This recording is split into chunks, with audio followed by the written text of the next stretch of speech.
Okay, good morning, you guys. Hey, listen, give us a shout out where you're from. We'd love to see where people are from all around the world, so make sure you bring that up in your comments there. Okay, we're going to have some fun today. If you guys don't know who I am by now, you should. I'm Marc Silber. I'm in Carmel, California. And I want to let you know that today's episode is sponsored by our friends at Bay Photo.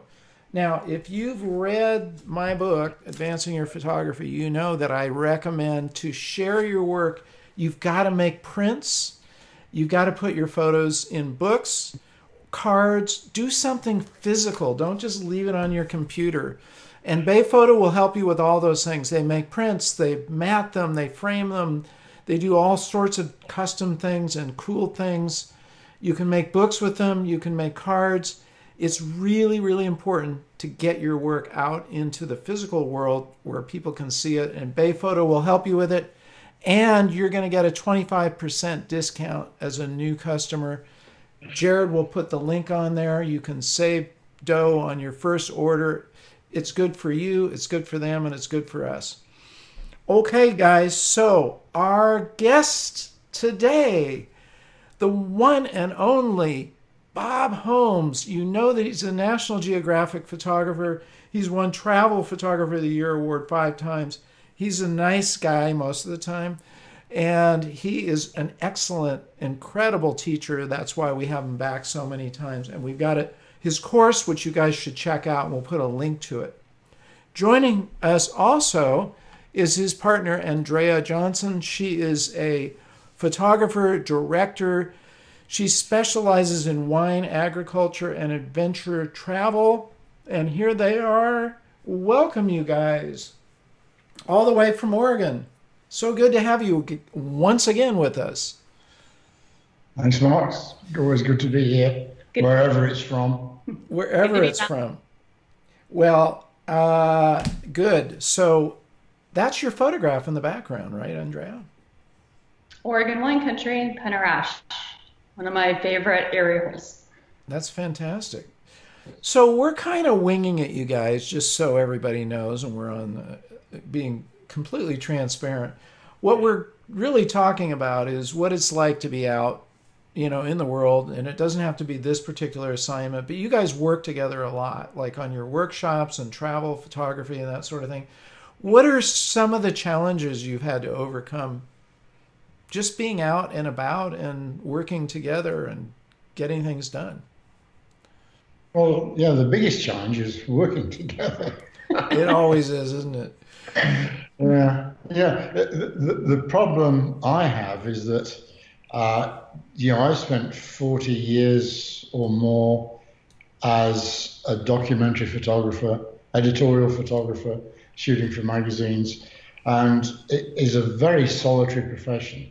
Yes. Yeah, you're on your own for months on end sometimes, and you're in complete control of what you do. Uh, and as soon as you have to work with someone else, it's very, very difficult.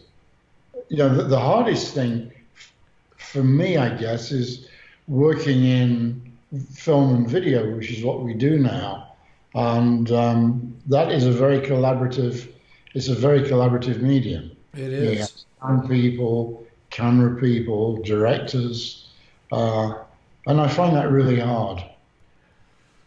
I don't take direction well. Bob, could you stand over to the right a little bit more? See, he's taking my direction. That's what happens when you direct Bob. That looks good, Bob. I think that's a better shot. So, Andrea, what do you think about this arrangement? What are some of the challenges you've had to overcome? I think anytime you have to talk through a process of your objection instead of just intuitively responding to it, it's more difficult, but Yeah. it also makes the actual end result better because you're thinking through what you're actually doing instead of just doing it.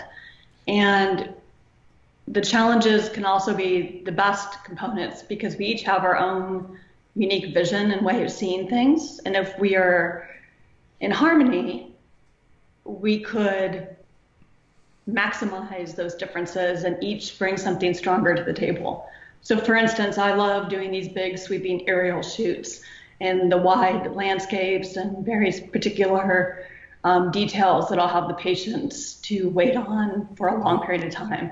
Whereas Bob is very prolific and great with all different types of concepts. And so if we can give each other the space to each do what we're best at, then it comes together in a project that I think is stronger than either one of us would individually do. But we're still always fighting. If there's an epic rainbow or an amazing lighting scenario or whatever it may be, we both want to get in there. And maybe sometimes that helps in a healthy competition keep us on our toes. Yeah, I guess so. I know I remember talking to you guys about this because you're both directors, right? So how do you split those hats up? Do you Oh, take turns? no, she doesn't let me. So that handles it right there. So Yeah, she, that, that's the fundamental problem of But working together. you don't like to She direct. just tells me what to do. there you And go. expects me to do it. Well, screw that. Okay, Bob's happy about that arrangement. So how do you how do you split it up? Are you guys just fighting out in the field all the time, or do you have some kind of working arrangement that makes it work out? Ideally, how it should We're be getting the is truth here. I'm coordinating usually with the client to get the jobs and to give the creative brief and the vision of what it should look like. And then Bob is director of photography on location to be in control of how to best accomplish that.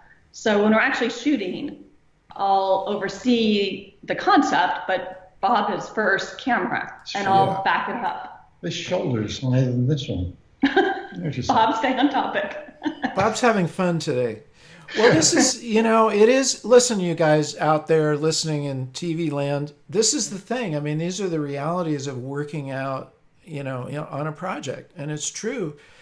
I know, like, here's the funny thing for me. I've been in situations where I'm being shot, like, as the subject, and there's a director, and I really want to direct the director to shoot me how I want to be shot. But that's not what I should be doing. It's their job. You have to relinquish your control during that time and let them get on with it, right? So there is that kind of back and forth. I want Yeah, to let you go ahead. I've been very fortunate in that I've been given almost complete freedom, even with editorial shoots. I spent years shooting for Departures magazine, and I would just get a brief to go and shoot a place, and that was it. Yeah. And I did a lot of work with Islands magazine as well, when it was still being published. Obviously, when it was still being published. When it And was still being published. yeah, I often went out before the writer, and I did research for the writer and gave the writer tips, which I think is fairly unusual. Normally, it's the writer that gives the brief to the photographer. But I found myself on a few occasions going to a place before the writer and then letting the writer know what they should look for and giving them contact information.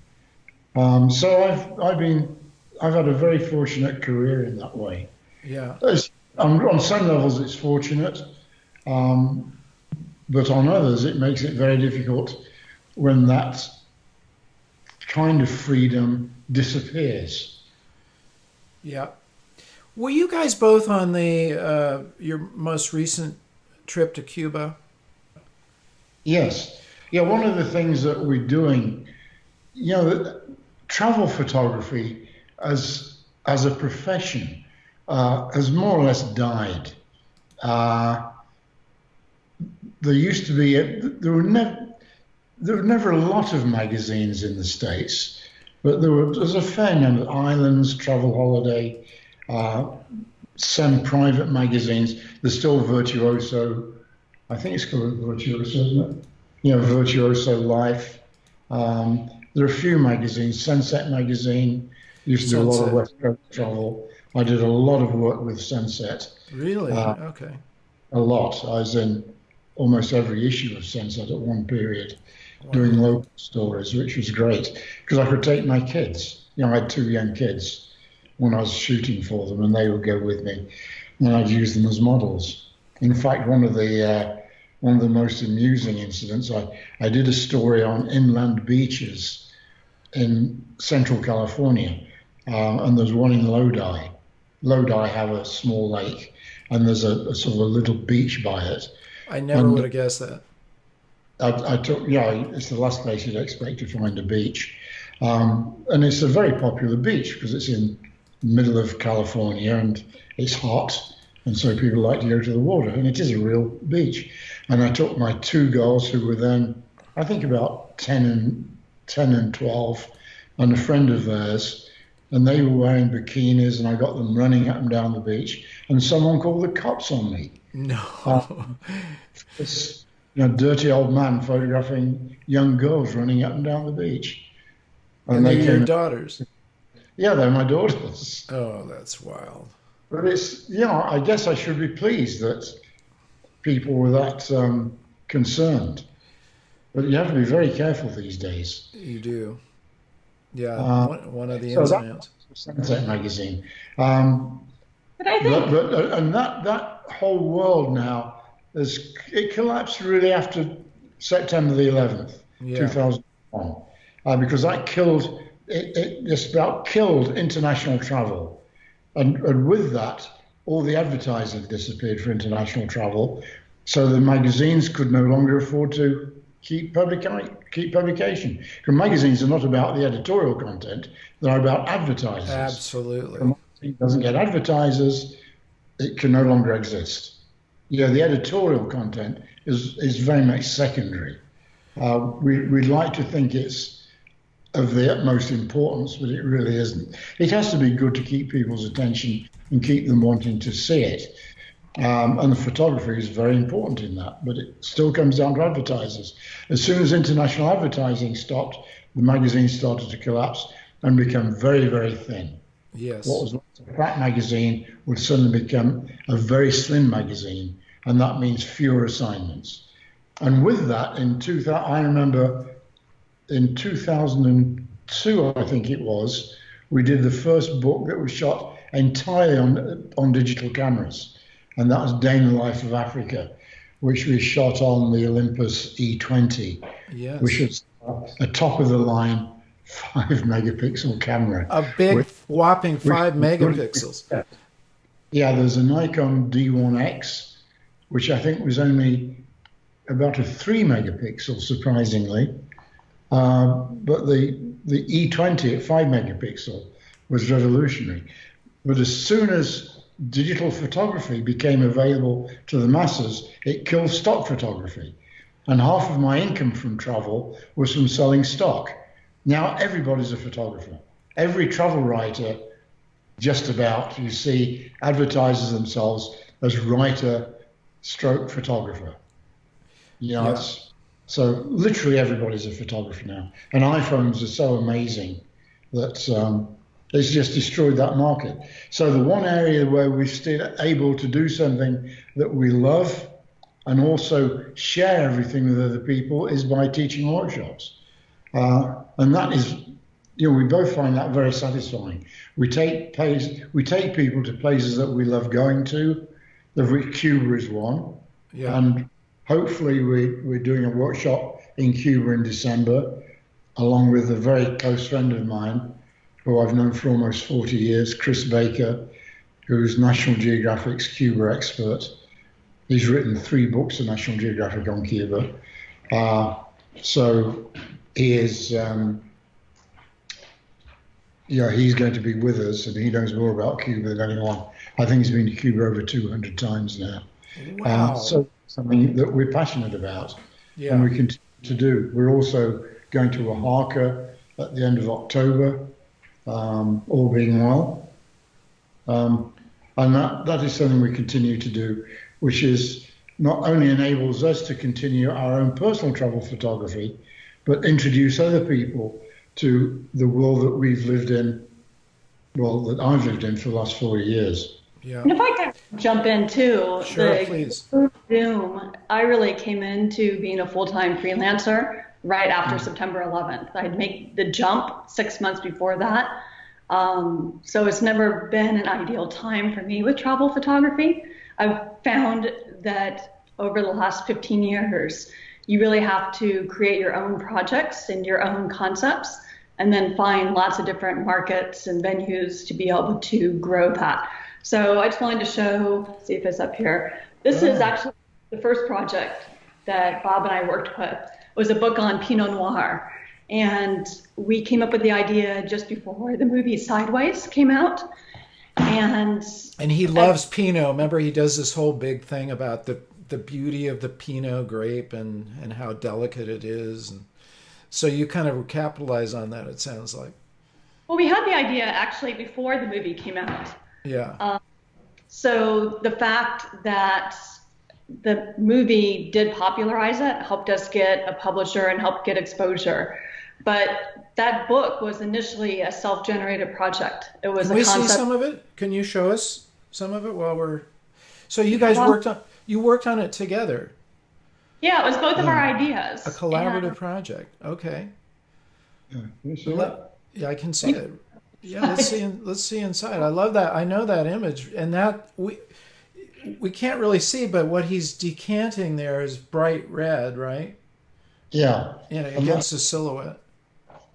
see, this is a spread Oh yeah, look at that, right of behind the us. receiving hand. Yeah.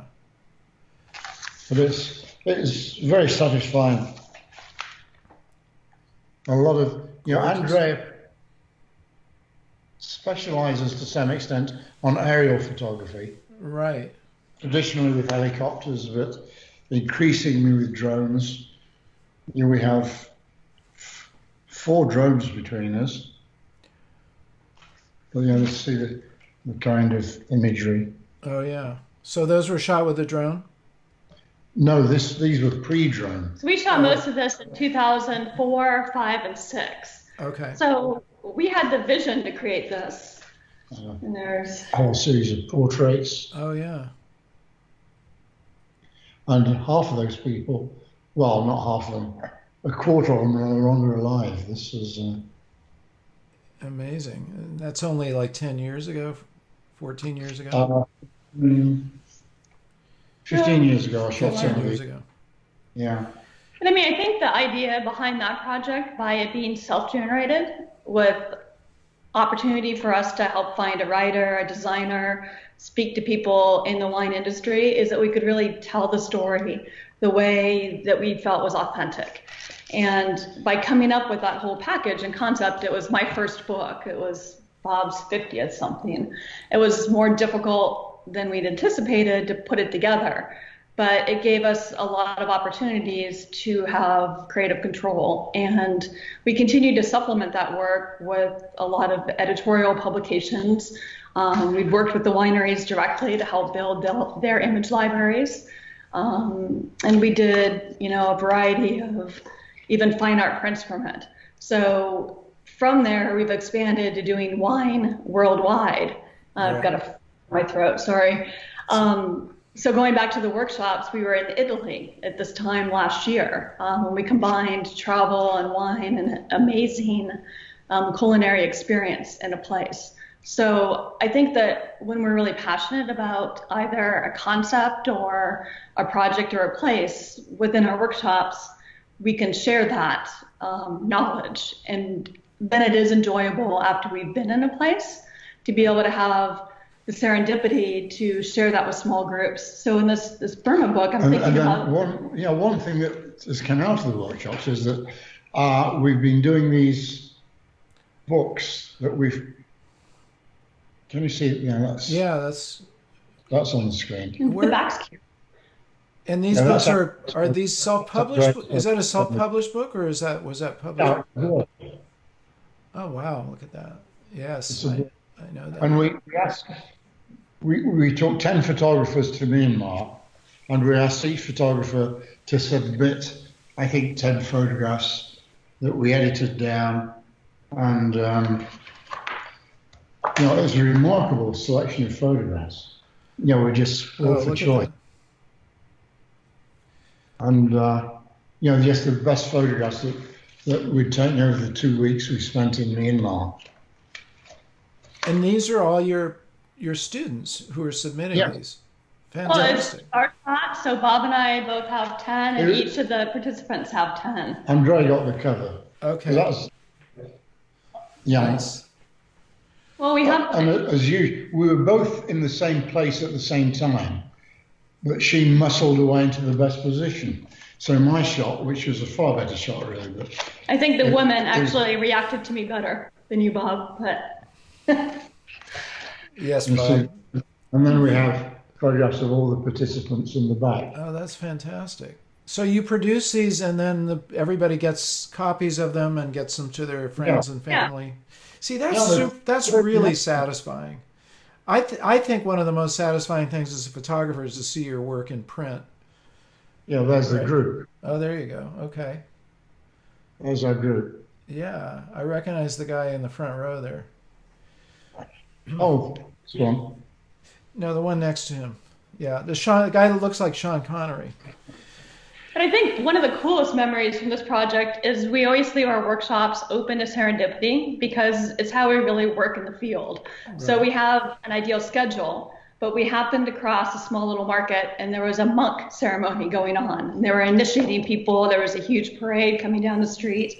And because we were such a small group, we were able just to scrap the rest of the plans for the day. The village invited us to join in, and we were able to photograph the entire process. We were the only foreigners there in that group. Fantastic. So that was incredible to be able to join them for lunch, to be part of the ceremony, to walk down with the parade. Yeah, we limit the groups to 8 people. It says 10 photographers. That's because there are 10 with me and Andrea. I see. But there are only 8 photographers because that gives us flexibility. We're able to move quickly. If we have to change plans, we usually find hotel space at the last minute. Yeah. We did that in Vietnam last year, the year before. We're in the far north of Vietnam, very close to the Chinese border. Here it is. And we, oh yeah, that's the Vietnam. Well, to tell the story of Same, and they may actually see this online on Facebook. This was incredible. Do you want to tell the story? You want me? So 10 years ago, we were in Vietnam with this woman walking the path. And Again, with a workshop group. This is our first group, our first workshop to Vietnam. And we just happened to stumble upon her exactly 10 years later. And remarkably, she looked almost the same. Here's actually a photo. There we go. Amazing. So you can see me holding up on my iPhone the photo that I took of her 10 years Oh, before. I see. And We're just literally just walking down the street, and I saw this woman, and I immediately recognised her because we'd spent some time with her taking portraits of her. and this is the 10 years one from 10 years ago that I'm pointing at right here. Yes. And then here she is 10 years later. She really hasn't aged much. I mean, that's phenomenal. Here's my friend. Yeah. Backward. That one today. But Kind you of just lunch- you just recognized her walking on the street, and you knew her from the 10 all years right. ago. Yeah. Amazing. And then they invited us for this amazing lunch. And the incredible thing is, her daughter-in-law, none of them speak, well, her daughter-in-law speaks English, none of them read and write English, but they all have cell phones now. 10 years ago, of course, they didn't have anything. Right. Now they've all got cell phones. And we get calls and FaceTime chats from her daughter-in-law, from this remote village way up north in Vietnam, very close to the border with China. And it's just You're unbelievable. FaceTiming. That's remarkable Yeah. that they can do that. This So is here's- from here. Yeah, literally from here. She calls us on her phone. Unbelievable. They have that kind of infrastructure in this remote village. The Yeah. next day, they invited us, whoops, let's see if I can do this backwards, to this amazing lunch they cooked for us. And then you could see all of us in the background shooting it before we ate it, which is pretty funny to see us in that environment. Yeah. The only way you can do this is with a small group. You know, if we were taking 15 photographers, it could never happen. But with 8, it makes it very, very doable. and makes it much more flexible. And I then love that you're making books out of these workshops. And as long as I've known you, I didn't know that you were doing this. That's phenomenal. And And I, obviously we like them as much as all the participants. yeah, and what a great idea, you guys. Sorry. So I'm just seeing something on the screen. Oh, beautiful style of living. but That's anyway, that's fantastic. we made this book and we actually shipped it to them in Vietnam afterwards. So this is like our gift to the family. Oh, And fantastic. by having a small group versus just one or two of us, it actually made the experience much richer. So there are times that it is wonderful to be able to share it with the right group of people. And what, just so people can find out about maybe joining you on your next one, what's the link that they should go to? It's on your Jared, website. It's on both of our websites. okay. But our business name is Lumaria Workshops. Lumaria. We Jared wanted a will, name that had something to Jared do will with pop life. that up there. And we wanted to get the domain name, the .com domain name. So it's lumariaworkshops.com. But you can find us through Robert Holmes Photography Either one. Okay, we'll put the links on here. Well, or let Andrea. me hit you guys with a couple of these questions that have come up here. So, do Bob and Andrea provide editorial feedback on each other's work? What are the pros and cons of this type of feedback? First of all, do you do that? And Well, if you yeah, do, of course we do. yeah, Yeah, it's inevitable. I'm always very cautious about giving feedback to anyone yes. because I'm a photographer, and the important thing. Oh, who is Jose? Jose is with us. Hey, Jose. Yeah, you should do this, Jose. Do it for Porto. Jose runs the best travel workshops in Porto, in Portugal. And I think he So, creates his own books and projects as well. yeah. Anyway, the Feedback. problem I have with critiquing in general is that we have to satisfy ourselves as photographers, and it's a moving target. When we start and get a little bit better, become a little bit better photographer, we can be delighted with what we've shot. And then another 2 years down the line, you've improved even more. And you look back on the previous and you think, oh, it wasn't as good as I thought it was then. And the longer you're in the business, the harder it is to satisfy yourself. Yeah. So someone who's old and decrepit like me now has a hell of a time being satisfied with what they shoot because I've been doing it for so long. And, it becomes increasingly difficult. But ultimately, it's ourselves that we have to satisfy, or a client. But don't you think, and I'm never a client, Yeah. so I'm not the person to comment. A person to criticize would be an editor or an art director, or even a vintner, a winery. They're the client. Yeah. but don't you think like these books we do from each of the workshops, or when we deliver our client thing, by looking at our photographs and narrowing it down to a project, don't you think that we're doing more editing than if it was just alone? Because we're seeing which one of us has the strongest Yes. scenarios of each. But we imagery. all know what we like. I sent a copy. I did a little book called the Darkness of what is it? Darkness of Light. Oh, Want me to go get it? yeah, You stay. go and get it. Yeah, the Darkness of Light. I think I called it. I seem to recall this. Sent a copy to a friend in England. Oh, the darker side of light, of course. Yeah, The darker side of light. Okay. Yeah. And the person I sent it to was a former Magnum photographer. I used to work for him back in England. He was the picture editor for a number of Sunday supplement magazines, the Sunday Times magazine and some others, which are like the New York Times magazine, the Sunday magazine. And he was one of the top picture editors in the country. He had his own BBC series on photography. He's now in his 80s, but he was looking through the book, and Oh, yeah, he saw this photograph of mine, I love that one. and Oh, it really disturbed him because he really? couldn't understand what was happening. He couldn't understand what that's a little boy. You're at the I'm sorry. Wailing Wall, right? Yeah, it's the Western Wall in Israel, Yeah. in in Jerusalem. But that little boy that you can see in the middle, he thought it was a woman to start with. The little boy right by the Yeah, shoulder there. with the Yeah. ringlets, Yeah. and that's I people now think that's photoshopped in. It's really difficult to see this in real time on the screen. I know. Everything's I know. Everything's back. So yeah, but We'll put this photograph on our show notes so you can see I it. think you have. It deserves. We'll put it up for you guys so you can I see it. think, yeah, to me, that's one of my favourite photographs. And to some extent, the reason it is because I know the effort that went into getting it.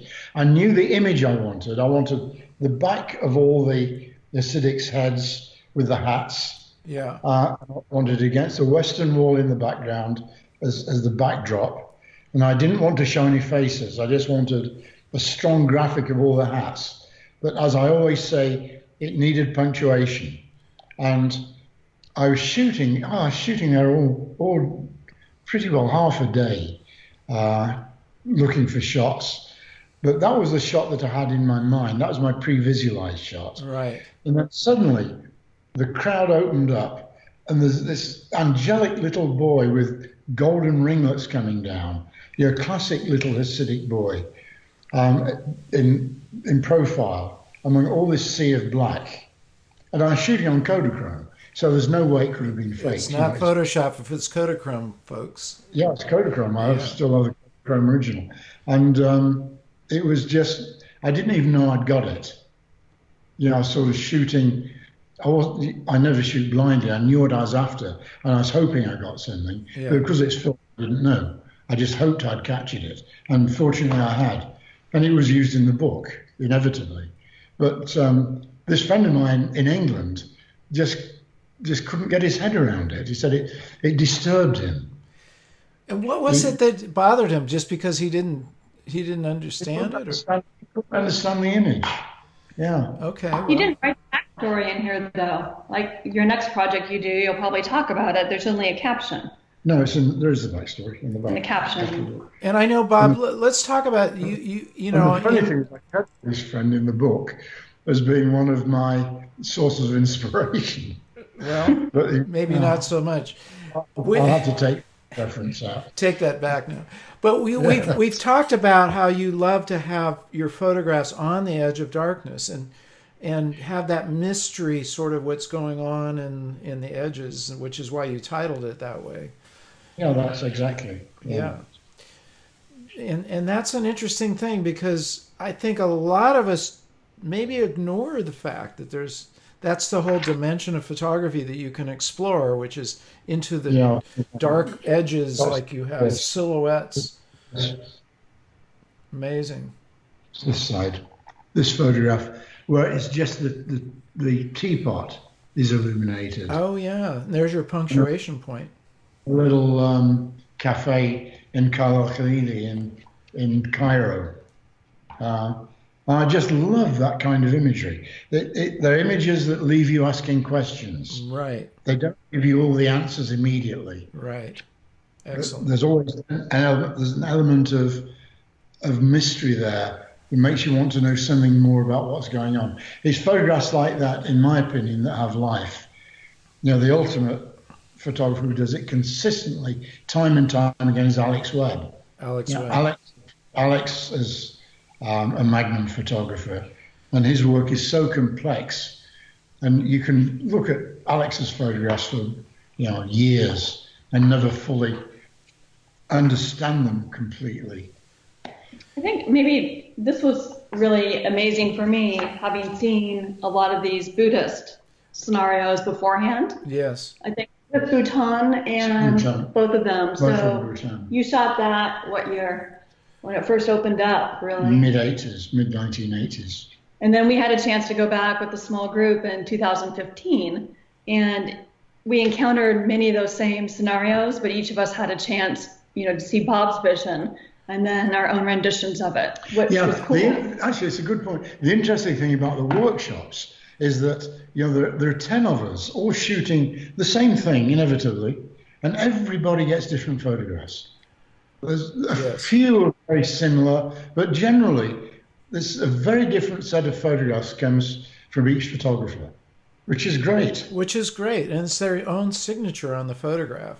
Yeah. Because So, our role is to find the situations that are going to provide interesting opportunities and make sure that if anything is happening, we just show how we work, how I have always worked in the field, shooting a magazine assignment, right, how I go about it, how I discover things that are worth shooting, and hopefully people get something from that. But basically, it's getting them into a position where there will be photographic opportunities, and then it's up to them to interpret that in their own way. And that always happens. yeah. Well, listen, you guys, I know you have a busy day and a busy schedule, so I want to thank you for your generosity again.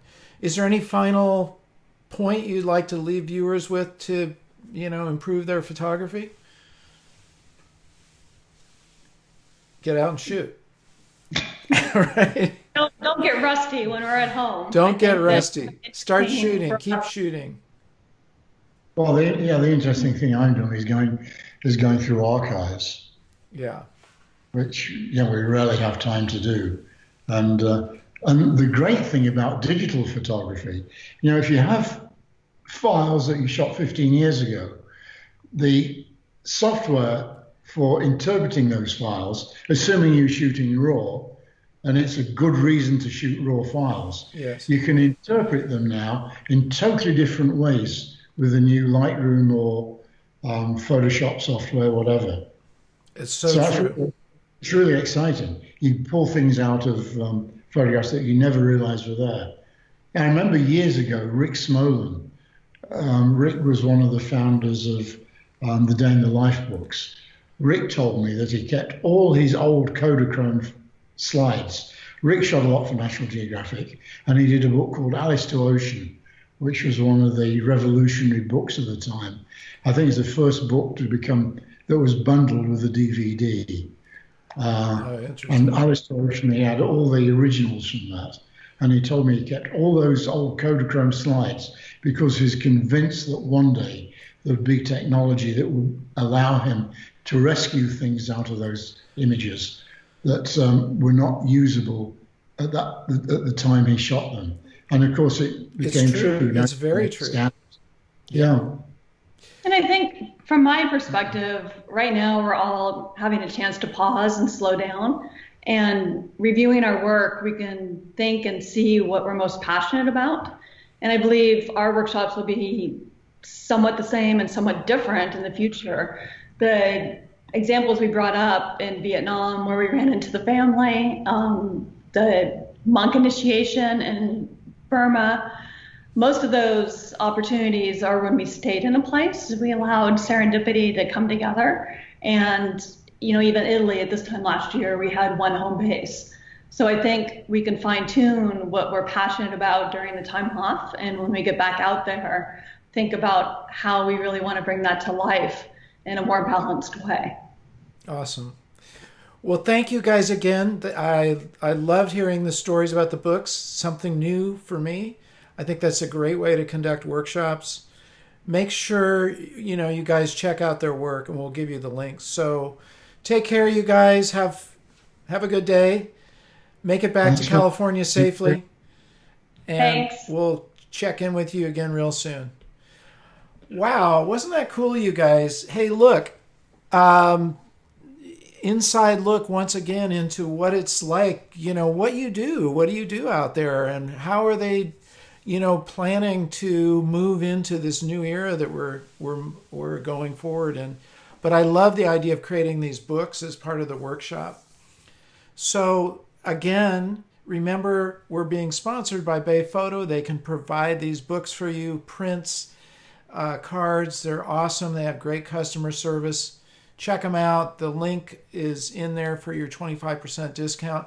If you guys haven't already joined the AYP Club Facebook page, you should go there, because after we do these live streams, you can go hang out with people.